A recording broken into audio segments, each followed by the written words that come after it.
अस्सलाम वालेकुम। गुलाम अली कर रहा हूँ।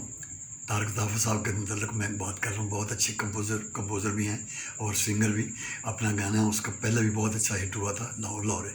और अभी उन्होंने नया गाना किया है, वर्ल्ड आखदा है लाहौर जागदा है, और बहुत अच्छा जा रहा है वो भी।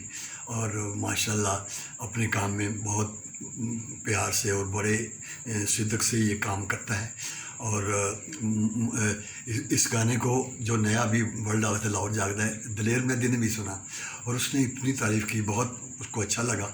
वो दलेर मेहदी जो है ना, वो अपने काम का तो दलेर है ही, लेकिन वो किसी की तारीफ़ करने में भी, समझने में भी, अच्छी बात समझने में भी दलेर है और बहुत प्यार करता है। ख़ास करके मुझे तो मेरा इतना अदब करता है, और मेरा बिल्कुल छोटे भाइयों जैसा, बल्कि बेटों जैसा, कुकू जैसा, आमिर है जैसे कुकू है, ऐसा इस तरह वो प्यार करता है मुझे बहुत ही।